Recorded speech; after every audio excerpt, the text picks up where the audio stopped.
तो not 3 launch हो चुका है। हम श्योर है कि प्रोसेसर का अपग्रेड देख के आपका मन थोड़ा सा ललचा गया होगा ये सोच के कि ये बढ़िया डील है। इसको टक्कर देने के लिए हमने रखे हैं 3 महारथी, पोको F5, iQOO Neo 7 और पिछले साल का Nord 2T। इन चारों फोन्स के प्रोसेसर बिल्कुल डिफरेंट है, प्राइसिंग कुछ 1-2 हज़ार ऊपर नीचे है, पर मकसद है इन चारों का सेम। 30,000 रुपए की प्राइसिंग में इन तीनों को देनी है आपको सबसे चमकदार, सबसे धमाकेदार डील। आज हम इन तीनों फोन्स का डिटेल बैटरी ड्रेन और चार्जिंग टेस्ट करेंगे, देखेंगे इनकी डिस्प्ले परफॉर्मेंस कैसी है, स्पीकर्स कैसे है, गेमिंग कैसी है, और वीडियो के अंत तक आपको पता चल जाएगा कि फेस्टिव सीजन के सेल के अंदर आपको कौन सा फोन लेना चाहिए और क्या आखिर टाइम आ गया है Nord 2T वाले कस्टमर्स को अपग्रेड करने का।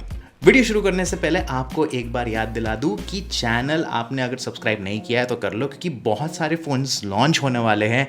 रेनो सीरीज़ हो गया, नथिंग फ़ोन 2 हो गया, ये सारे फ़ोन्स हमारे चैनल पे ही आने वाले हैं, और माई स्मार्ट प्राइस के वीडियोस का जो फेस्टिव सीजन है वो भी शुरू होने वाला है। तो please subscribe and like this video. हमने चीज़ों को इंटरेस्टिंग बनाने के लिए थोड़ा सा कुछ नया ट्राई आउट किया है, तो प्रेडिक्शंस की है। लास्ट ईयर Nord 2T का सबसे खराब परफॉर्मेंस रहा था बैटरी टेस्ट के अंदर, तो मुझे लगा कि इस साल तो वही ट्रेंड हम देख सकते हैं। रही बात बैटरी ड्रेन टेस्ट के विनर की, तो रॉबिन और यश का मानना यह है कि पोको जीतेगा, क्योंकि पिछले बैटरी ड्रेन टेस्ट के अंदर काफ़ी अच्छी फाइट लड़ी थी पोको ने। लेकिन मुझे लग रहा है कि शायद OnePlus Nord 3 कुछ स्पेशल कर जाए। 500 मिली एम्पर ज़्यादा बैटरी लेके बैठा है Nord 2T के ऊपर, और इसके ना ज़्यादा एफिशिएंट प्रोसेसर भी है। चलो टेस्ट शुरू करते हैं। 100% चार्ज है सारे फोन्स के अंदर, स्क्रीन ब्राइटनेस मैक्सिमम पे है, स्पीकर वॉल्यूम फुल पे है, सारे फोन सेम वाईफाई नेटवर्क से कनेक्टेड है, और सबके अंदर लेटेस्ट सॉफ्टवेयर अपडेट भी है। क्योंकि सबसे पहले वीडियो प्लेबैक टेस्ट है, एक बार सारे फोन्स के डिस्प्ले पे नजर फेरते हैं। चारों फोन्स में एकदम करारे चमकदार एमोलेड डिस्प्लेस मिलते हैं, FHD+ फुल HD+ रेजोल्यूशन के। Nord 2T के अंदर 90 हर्ट्ज का रिफ्रेश रेट है और बाकी तीनों के अंदर 120 हर्ट्ज का। पोको का क्लेम है कि 12 बिट का डिस्प्ले उसमें लगा हुआ है, बट इन रियलिटी 10 बिट का डिस्प्ले है। जो एक्स्ट्रा 2 बिट्स आ रही है वो FRC या फिर फ्रेम रेट कंट्रोल से आ रही है। अगर आप जानना चाहते हो इस टेक्नोलॉजी के बारे में, कमेंट्स में बताएं, मैं इसके ऊपर एक शॉर्ट बनाने की सोच रहा हूँ। साइज में iQOO का डिस्प्ले सबसे बड़ा है और Nord 2T का सबसे छोटा। बेजल सबसे कम पोको और Nord 3 के हैं, तो सबसे ज़्यादा इमर्शन भी आपको इनके अंदर ही देखने को मिलेगा। ब्राइटनेस वाइज सारे डिवाइसेस की रीडिंग कुछ 650 से 700 के बीच में आ रही थी, एक्सेप्ट Nord 2T। इसकी ब्राइटनेस काफ़ी कम थी। सारे फोन्स के कलर्स पंची है, पर कॉन्ट्रास्ट सबसे बढ़िया हमें पोको में देखने को मिला था। कलर ट्यूनिंग Nord डिवाइसेस की कुछ गर्म सी, वार्म सी, रेड शिफ्टेड है, और iQOO की कुछ ज्यादा ही वाइब्रेंट है। पोको सबसे बैलेंस लग रहा था हमें। चारों फोन्स में ड्यूअल स्टीरियो स्पीकर्स है, एक बार इनको सुन लेते हैं।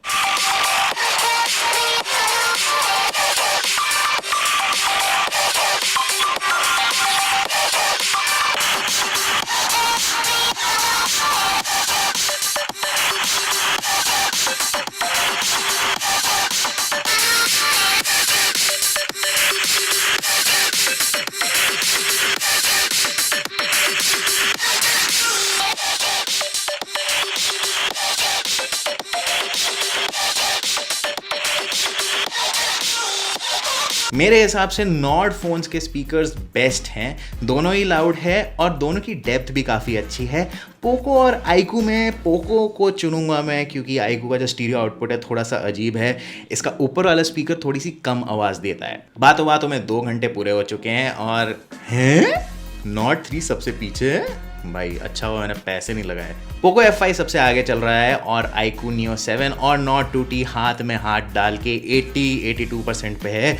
शायद Nord 3 का नया ब्राइटर डिस्प्ले इतने अच्छे से ऑप्टिमाइज नहीं है, बट लेट्स सी। चलो let's get to the most exciting part of the test. Nord 3 में बहुत ही बड़ा अपग्रेड देखने को मिला है, क्योंकि ये अब तक का सबसे सस्ता Dimensity 9000 वाला फ़ोन है।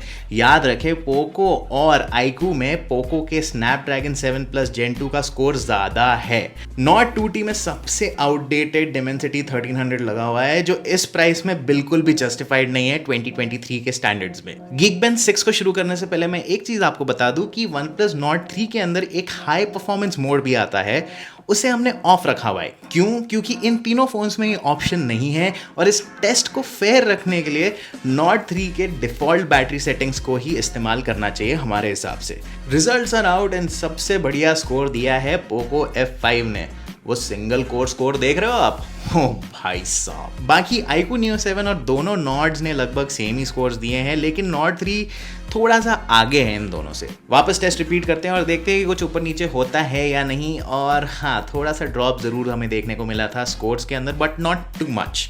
Geekbench से Antutu 10 पे आते हैं और 1.1 मिलियन क्रॉस कर दिया है पोको ने।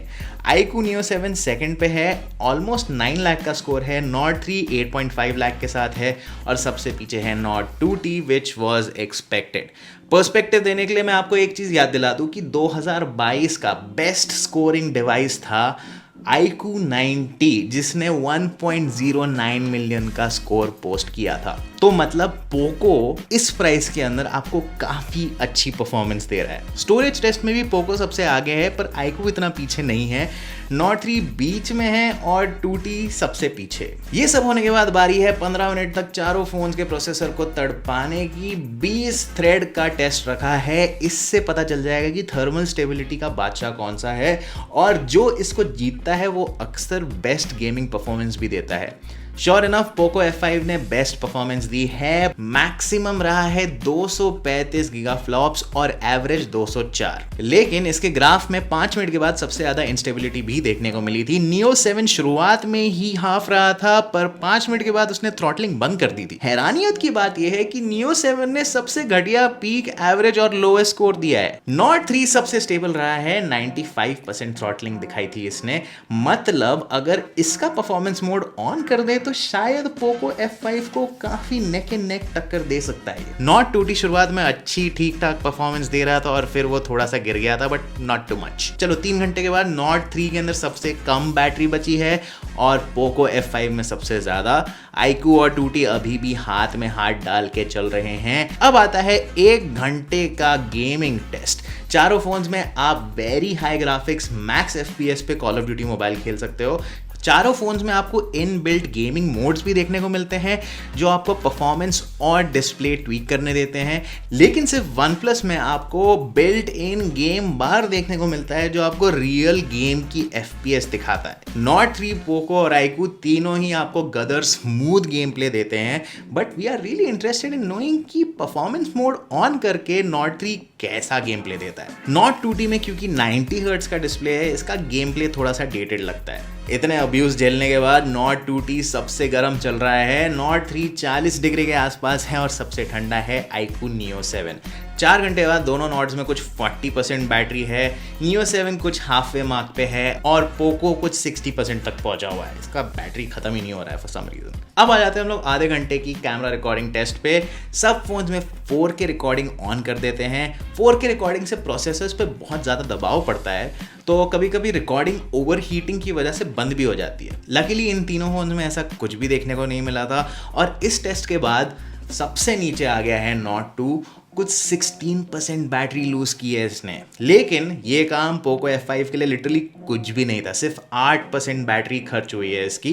Neo 7 भी अपने 30s में ही पहुंच गया है। आधे घंटे सोशल मीडिया चलाने के बाद भी चारों फोन अभी तक जिंदा है, बट दोनों नॉर्ड्स कभी भी मर सकते हैं। और कुछ 7 घंटे 19 मिनट बाद Nord 2T चल बसा। उसके कुछ टाइम बाद ही Nord 3 भी बोला गुड बाय, बट iQOO और पोको दोनों अभी तक जिंदा हैं और अपने 30s में है। इन दोनों में से Neo 7 सबसे पहले अलविदा बोलता है कुछ 8.5 घंटे बाद, और कुछ 9.25 घंटे बाद पोको F5 बनाया है हमारा battery champion. Video playback, gaming और सोशल मीडिया राउंड में सबसे ज्यादा बैटरी Nord 2T ने लूज की है, which is easy to guess क्योंकि ये एक 6 नैनोमीटर प्रोसेस पे बेस्ड है जो काफी कम एफिशिएंट है। Dimensity 8100 पे बेस्ड iQOO Neo 7 एक हैवी लिफ्टर है जो बेंचमार्क्स, गेमिंग और कैमरा तीन सबसे ज्यादा प्रोसेस इंटेंसिव टास्क के ऊपर सबसे ज़्यादा बैटरी लूज कर बैठ गया था क्योंकि इतना ज़्यादा एडी का जोर लगा रहा था ये। नॉट 3 का सबसे स्टेडी डिक्लाइन हमें देखने को मिला था क्योंकि इसका परफॉर्मेंस मोड हमने ऑन नहीं किया था,